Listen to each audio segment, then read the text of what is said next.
And that is part of the goals of this conference. So thank you all for your time, and thank you to all of the participants who have stayed with us for the last 3 days. I invite Michael McGinnis and my fam to join me back as we wrap up.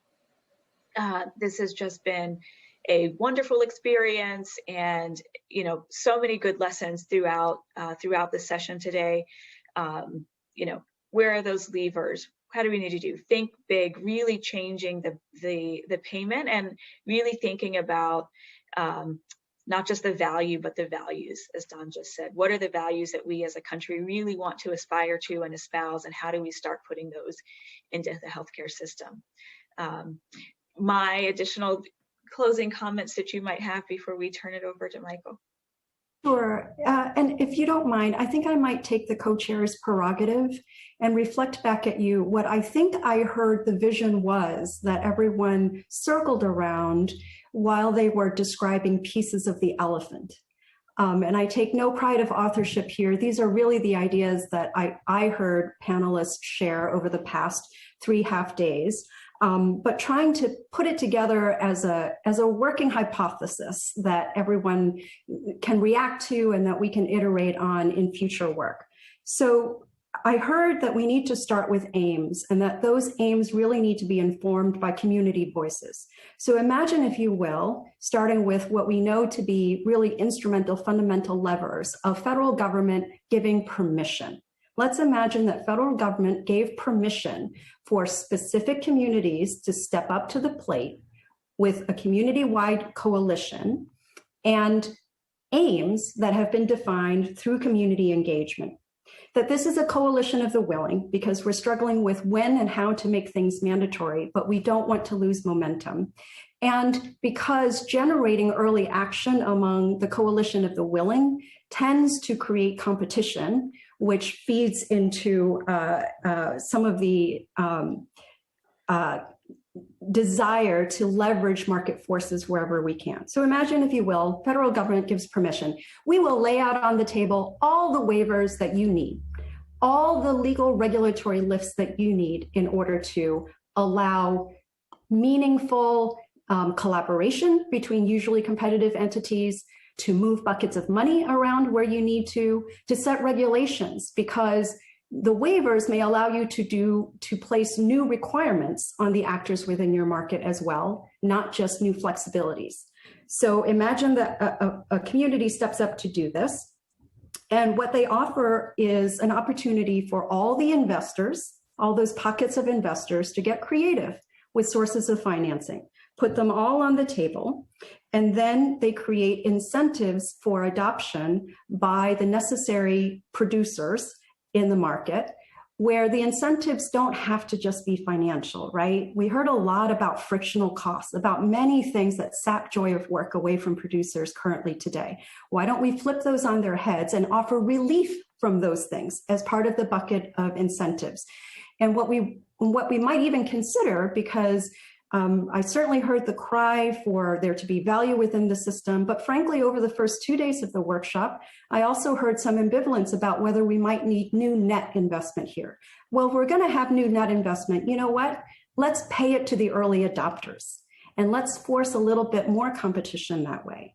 If we did that, and we created incentives that way, what could the early adopters accomplish by avoiding fee-for-service local maximums and creating a really much more global approach to paying for the production of health, with clear goals and metrics tied to those aims identified by the community, and not held accountable until 5 years, 10 years into the future?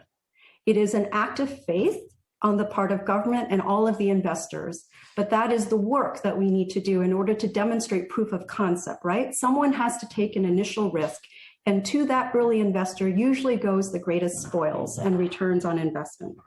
So I think that that's what I heard over the course of the 3 days, if we were to try to pull it all together.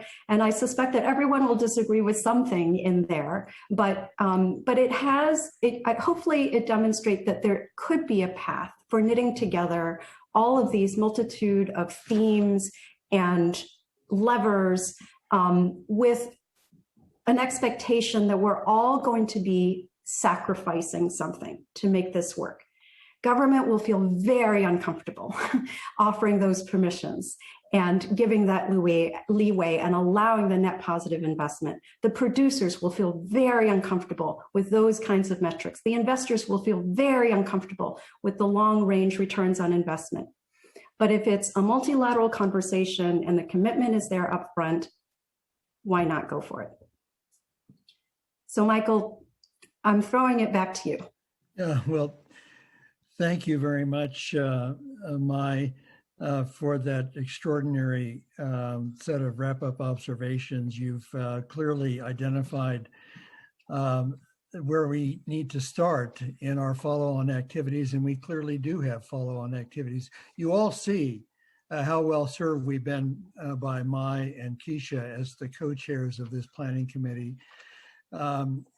They were charged, they and the committee as a whole were charged by the academies with crafting an agenda that would identify the key levers and strategies for wielding them on behalf of fundamental financing system change that'll focus on whole person and whole population health.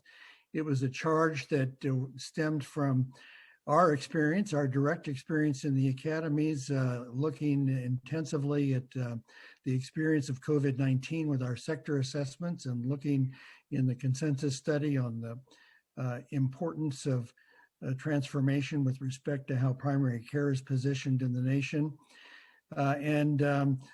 Our co-chairs, our speakers, the moderators have done just a marvelous job in rising to the charge to identify the strategic opportunities. In fact, the myriad strategies that were described and proposed underscore what we already know about the complexity of untangling and aligning strategies. So we've advanced in the identification process with some clear follow-on requirements of the sort that Mai has just illustrated, to position the strategic options in a fashion that they might explore comparatively. Also clear, at least to me, and especially from this last panel,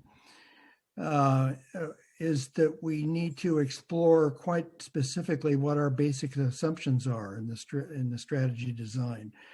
In the fireside chat, we heard David start off putting out his view very clearly, that a basic assumption ought to be that the centrality of the business model that'll work best is not the business model that we have currently in play.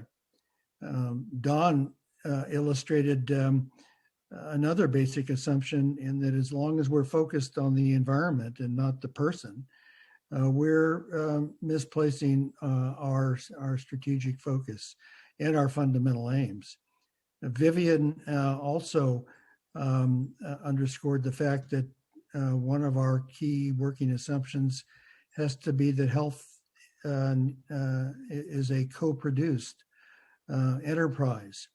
So we do have our task cut out for us in the follow-up, but we've made, I think, even illustrated throughout today's conversation, how a fair amount of progress in terms of greater specificity about the moving parts that need to be engaged. And we'll be following up with all of the participants in these 3 days of conversations as we try to position the elements of the conversation in a fashion that will glean your input and guidance about how we move to the next steps in advancing action and understanding.